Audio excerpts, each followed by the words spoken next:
तो हेलो जाइन लोग and welcome back to another game play video of Ars Royal Ark mobile. तो आज हम लोग कुछ एक्वाटिक या सेमी एक्वाटिक कह लो उसको टेम करने वाले जिसके लिए स्कूबा गियर की ज़रूरत है।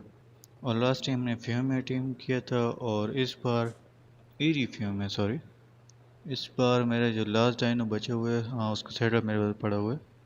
असेंडेड है और काफ़ी अच्छा आर्मर है इसका। इसको हम टेम करेंगे। मेरे पास स्मूथिंग बॉम्ब भी पड़ी हुई है मगर अभी कम हो गई है, मुझे ऑफलाइन में इनके लिए ग्राइंडिंग करनी पड़ेगी। और यहाँ पे मेरे पास पड़ा हुआ है फाइनल वाले इम्प्लांट मैक्स लेवल का ई सार्को। मेल है फीमेल है इस बात का नहीं पता। और ये यूज़ करता है ट्राइक केबल। मैं एक तो बना के दिखा दूंगा, पता नहीं मेरे पास यहाँ पे पड़े भी हों तो अच्छी बात है वरना बनाने तो मुझे आते हैं। तो यहाँ पे और तो सारे पड़े हुए हैं मगर ट्राइक का केबल दिख नहीं रहा। कोई बात नहीं उसको फिर बना लेंगे। हाँ यहाँ पे नहीं, ये तो बीच में सेव भी आ जाता है, ऑटो सेव लगा हुआ। ओके तो हाँ ट्राई का हल्का ग्रीन होता है, ये कलर कौन सा होता है ये भी आप कमेंट सेक्शन में बता देना। तो उसको छोड़ो और हम लोग यहाँ पे आते हैं और हमें चाहिए होती है साथ में कुक्ड मीट जर्की। तो जितने एग्स हैं उतनी जर्की चाहिए होगी। और साथ में हमें चाहिए होती हैं सेव रूट्स, मतलब कि हमारे ये जो हैं आलू या बटाटा या जो भी आप इसको कहते हैं इनकी हमें ज़रूरत होती है। ये रहे। इसके साथ हमें फाइबर और मेजो बेरीज की ज़रूरत होती है। एक बार ये बनना स्टार्ट हो जाए तो यहाँ पे आते हैं ना, तो साथ में आपको पानी की भी ज़रूरत होती है अगर आप इंडस्ट्रियल कुकर का यूज़ नहीं कर रहे। बेसिकली ये बेसिक चीज़ें हैं, अगर आप एक बार केवल बना लें तो बाकी सारी चीज़ें आप खुद गैस भी कर सकते हैं, इतना इजी होता है। तो यस मैं पानी फुल करके इसमें डाल देता हूँ और ये बन रहा है तो इसी तरह आपका ट्राइक केबल बन जाएगा। तो मैं ट्राइक केबल बना के और टेमिंग पेन पे पहुँच के आप लोगों से मिलता हूँ सिर्फ 2 सेकंड के अंदर। ओके तो वैसे अगर आप थार को ऐसे ही टेम करना चाहते हैं तो ये आपको सी में भी मिल जाती है ओशन में, मगर सौंप बेस्ट जगह है अगर आप लोगों ने इसको ढूंढना है तो यहाँ पे मैं इसको रिवाइव कर लेता हूँ और इनका टॉर्पोर डिसेंट ही होता है, इतना काम नहीं होता। ये कुछ एरो तो खाएगा मगर 24 तो नहीं खाएगा। तो मैक्स लेवल है और ये एग्रेसिव ही होते हैं। ये अगर आप कभी स्वाप में गए हो तो इन्होंने दिखाया होगा कि हम कितने एग्रेसिव हैं। और इनके पास मल्टीपल अटैक्स भी होते हैं। तो इसको नॉक कर लेते हैं। मेरे पास काफ़ी अच्छी वो है और काफ़ी अच्छे एरोज हैं, मतलब कि ये ऑलमोस्ट टॉप टीयर का ट्रैंक की सिस्टम है मेरे पास। इससे अच्छा फिर शॉकिंग ट्रैंक टॉर्च हैं और मेरे पास एक काफ़ी अच्छी वो तो पड़ी हुई है लॉन्ग लॉन्ग नेक राइफल। नहीं सो वो 2000 का थी, ये 1000 का थी, मतलब कि इससे डबल। मगर शॉकिंग ट्रैंक कार्ड मैं अभी यूज़ नहीं कर सकता। तो बेसिकली इसको स्मूथिंग बम खिला दी और इसको ये दे दिया हमने केबल। तो अगर आप लोग ना देखें कि इसके ऊपर अगर आपको एरो दिख रहा है यहाँ पे देखें, तो इसको आप इसके ऊपर जाके इस तरह कलेक्ट कर सकते हैं। ये देखें एक स्टोन एरो आगे ट्रैंक है तो फिर वो कलेक्ट नहीं करेगा, वो उसको मतलब कि स्टोन से बनाया गया तो स्टोन कलेक्ट कर लेगा। अगर आपने मेटल एरो यूज़ किया तो मेटल एरो कलेक्ट कर लेगा इसी तरह। बस उसके लिए आपको दिखना चाहिए। और इसका सैडल इसके अंदर डालता हूँ और हाँ, जब तक अब ये टाइम हो रहा है तब तक आप वीडियो को लाइक कर दो और चैनल को सब्सक्राइब कर दो और कमेंट कर दो इस सार्को के लिए एक नाम। तो ये सार्को एक फीमेल सार्को है और हाँ अब मिलते हैं आप लोगों से जब ये टाइम हो जाता है। इसमें टाइम तो लगेगा मगर ये खाएगा एक ही केवल स्मूथिंग बाम का यही मतलब फ़ायदा होता है। तो इसको आई थिंक 7 एरो लगे हैं या 8 एरो लगे हैं, मतलब कि मेरी कंपाउंड को कभी 140 डैमेज है तो 1000 का ही डैमेज हुआ है इसको। ये को 7-8 एरो लगे, हाँ ऑलमोस्ट 8 लगे हैं। 1000 का जो टॉरपुर का थी और 7500 इसका टॉर्पो है। चलो फिर अब वेट कर लेते हैं इसके टाइम होने का। ओके, तो एक और टिप सिंगल प्लेयर वालों के लिए, अगर आप इस तरह इम्प्लांट की इन्वेंटरी से निकाल लेते हैं, ये डिस्पॉन नहीं होती। सिंगल प्लेयर में ये प्रॉब्लम बहुत ज़्यादा होती है कि अगर आप डाइनो से दूर चले जाते हैं तो वो डिस्पॉन हो जाता है। तो इस तरह इम्प्लांट निकाल लें, उसके साथ ये डिस्पॉन तो नहीं होता, मतलब कि मेरे बारी में तो कभी नहीं हुआ। मगर हो भी जाता है तो आपके पास इम्प्लांट होगा, आप उससे रिवाइव कर सकते हैं अगर आप करना चाहें तो ये फीमेल ही है, तो इनके लिए नाम कमेंट सेक्शन में ज़रूर से डाल देना। तो हाँ, अभी ये टाइम होगा और फिर इसको हम लोग यूज़ करते हैं। मैं आपको बेस पे जाकर मिलता हूँ, ये कीबोर्ड देख खाएगा। आपसे बेस पे जाकर मिलता हूँ सिर्फ 2 सेकंड के अंदर।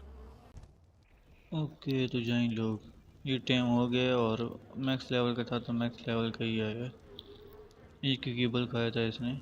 तो मेरे पास यहाँ पे है ट्रेनिंग डमी, तो इस पे हम लोग इसका डैमेज चेक करते हैं और इस अटैक का किसी वजह से डैमेज शो नहीं हो रहा। तो हाँ, इसकी एक एबिलिटी ये होती है कि आप किसी तरफ देख के अटैक करते हैं तो ये उस तरफ घूम जाता है। ये इसकी बड़ी काम की एबिलिटी है अगर आप रेक्स वगैरह के साथ फाइट करते हैं या फिर मतलब कि आप रेक्स वगैरह का यूज़ करते हैं। और इसका डैमेज भी काफ़ी डिसेंट है। तो रेक्स वगैरह या स्पाइनो में, बल्कि स्पाइनो भी घूम जाते हैं। रेक्स घूमता नहीं है, उसको हमें पूरा घुमा के लाना पड़ता है, एक चक्कर लगा के आना पड़ता है। ये एक ही जगह पे घूम जाते हैं और ये इसका लंज अटैक है, मतलब कि एक जगह जंप करके अटैक करता है। और इसका डैमेज उससे थोड़ा सा ज़्यादा है, मतलब कि 13% एक्स्ट्रा है आई थिंक। बहुत कम, मतलब कि एक्स्ट्रा है मगर एक्स्ट्रा डैमेज है और स्टेमिना भी ज़्यादा खाता है। और अभी जाते हैं और कुछ उसको करते हैं, टेस्टिंग करते हैं इसकी। तो बेसिकली इसके 3 अटैक हैं, एक ये लांज वाला है, एक ये रोल करते हैं और एक नॉर्मल अटैक है। ये 3 अटैक हैं। वैसे आप लांज वाले अटैक से फास्ट मूव भी कर सकते हो मगर ये स्टेमिना बहुत ज़्यादा खाता है। तो अब इसकी टेस्टिंग करते हैं, कोई डैमेज वगैरह। मैं कोई डायनो ढूंढ के आप लोगों से मिलता हूँ 2 सेकंड के अंदर। तो सबसे पहला टेस्ट कि ये शॉक प्रूफ है बेसुलो की तरह या फिर नहीं। नहीं, तो आपको जेली फिश से दूर रहना होगा। मतलब कि पानी में जाके आप जेली फिश के साथ पंगा नहीं ले सकते जब तक कि आपके पास बेसिलो ना हो। और मुझे लगता है कि जेली फिश बेसिलो को छोड़ के बाकी सभी को डैमेज देती है, चाहे वो फिर आप मुस्सा हो या फिर टूस हो आपके पास। ये एक एपेक्स ही समझ लो पानी के अंदर की। ओके, तो एक तो ये इसका अटैक की रेंज भी बहुत कम है ना। और मेरी पिस्टल की बुलेट ही ख़त्म हो गई हैं, शॉर्ट गन यूज़ करनी पड़ेगी। नाइस। तो ये हार्वेस्ट भी बहुत कम करता है, वैसे लोग यूज़ करें तो वही बेटर है। नाइस हो गया। और बेसिकली इसका फूड भी बहुत ज़्यादा कम हो गया, तो ये फूड भी बहुत ज़्यादा खाएगा।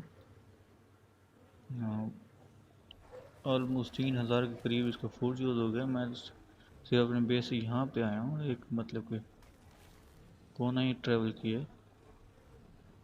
ये तो फीडिंग ट्रॉफी सारा खाली कर देगा। चलो खैर कोई बात नहीं, इतना तो होता रहता है। और ये एक तो सेव गए, तो इसका मतलब कि काफ़ी डिसेंट अटैक है ये वाला, लांज वाला। और यहाँ पे अगर आप लोग देखें ना, कि ट्राइक चार्ज कर रहा था उसको मार दिया, और वहाँ से दूसरा ट्राइक चार्ज करके आ रहा है। और इस अटैक को रेक्स भी नहीं रोक सकता, सार्को ने रोक दिया आई थिंक। रेक्स, हाँ रेक्स नहीं रोक सकते इसको, शायद रोर से रोक सकता हूँ मगर ब्रोंटो नहीं रोक सकता, और कोई भी रोक ले। ब्रोंटो से मैं नॉक हुआ हूँ ट्राइक से। तो काफ़ी मतलब कि इसका ये पावरफुल अटैक है। और अब चलते हैं पानी के अंदर, और पानी के अंदर देखते हैं कि ये पानी के अंदर कैसा है। ओके, तो यहाँ लोग, यहाँ पे मुझे एक लीड सीक्रेट मिल गई है, जो कि मतलब कि अंडर वाटर जाइंट ही है। तो इसके साथ फाइट करते हैं और ऑलमोस्ट 300 का डैमेज तो ये भी कर रहा है। इतना बुरा तो नहीं। बैसिलो वैसे मेरा बहुत ज़्यादा ओपी है, उसके साथ इसका कंपैरिजन नहीं कर सकते, मगर ये काफ़ी डिसेंट है। और हाँ, मुझे बैसिलो को भी टेम हाई लेवल को कोई टेम करने और उसकी फिर ब्रीडिंग भी करानी। पानी के अंदर ज़्यादा बंदा नहीं जाता ना, तो पानी के अंदर के डायनोस मैंने ज़्यादा टेम ही नहीं करी। बल्कि फिश कह लो, डायनोस कहाँ ही होते हैं पानी के अंदर, मैमल्स और फिश ही थे। और आई थिंक मूसा को छोड़ के बाकी सारी अंदर फिश या मैमल्स हैं। सिर्फ एक मूसा सारा साइज जो कि डायनो है, और लिचिकेस कहीं तोड़ गई। चलो खैर उसे छोड़ो। और मुझे शार्क्स वगैरह भी चेक करना है, बस शार्क्स यहाँ पे हों भी सही। पहली बार ऐसा हो रहा है कि पानी में शार्क्स नहीं है। और हाँ, शार्क आ गई। शार्क का नाम है, शार्क आ गई। और शार्क का भी मतलब कि कोई फ़ायदा नहीं है यहाँ पे। वैसे इसकी अटैक रेंज बहुत कम है, ये एक चीज़ है इसमें बुरी। और ये एक और है या फिर वही वाली डेड है? ये डेड है, तो इसको हम खा लेते हैं। वैसे भी फूड बहुत ज़्यादा कम हो रखा है, थोड़ा सा यदि यहाँ पे खा लेगा तो हमारा बच जाएगा, वहाँ पे ट्रॉफ में बच जाएगा, फीडिंग ट्रॉफ में। तो यहाँ पे मैं नीचे जाकर देखता हूँ, वो जो होती हैं हमारी इलेक्ट्रिक ईल, वो स्टन कर सकती हैं ऐसे, या फिर वो नहीं कर सकती। बेसिक तो वही होते हैं ना, यहाँ पे ज़्यादा गहराई में जली फिश नहीं आती। और इसकी स्पीड काफ़ी अच्छी है, वैसलो से तो बहुत अच्छी है। और फ्यूचर में जब हमारे लेवल 91 प्लस हो जाएगा, तब मुझे 200 भी टेम करना है। ओके, तो ये शॉक नहीं कर सकती, ये नहीं गिरा सकती ऊपर से, ये एक अच्छी बात है। इलेक्ट्रिक ईल से बचा हुआ है। और यहाँ पे एक तो इसका पानी के अंदर मनूवर इसका करना मुश्किल है। सर को वैसे भी बहुत बड़ा है, मतलब कितना बड़ा भी नहीं है, मगर इसके कैमरा एंगल इसी तरह बन जाते हैं, तो इसको मनूवर करना मुश्किल हो जाता है। और इसकी स्पीड काफ़ी अच्छी है, तो मेगाडॉन से अगर आप फाइट नहीं भी करना चाहते तो आप भाग सकते हो। तो ये एक ओवरऑल एक चीज़ से स्ट्रॉन्ग है, मेगाडॉन से भी स्ट्रॉन्ग है और फास्ट भी है। ये अगर अंडर वाटर डायनोस की बात करें तो ये कहीं मेगलाडॉन और प्लीथियोसॉरस के बीच में आएगा कहीं पे। प्लेथियोसॉरस या प्लीथियोसॉरस आप जो भी कहते हो, इन दोनों के बीच में आएगा। ये ना ही ज़्यादा वीक है और ना ही बहुत ज़्यादा स्ट्रॉन्ग है, और ये सारा मीट खा गया, अभी भी इसका फूड नहीं हो रहा। खाएगा तो सही है बहुत। वैसे मेरा ट्रॉफ भरा हुआ है, बल्कि मेरे पास बहुत ज़्यादा मीट पड़ा हुआ है ब्रॉन्टो के अंदर, वही इसको खिला दूँगा। तो यस, आज के लिए इतना ही था। आपसे मिलते हैं इस तरह की एक और नई वीडियो के अंदर, तब तक के लिए गुड बाय।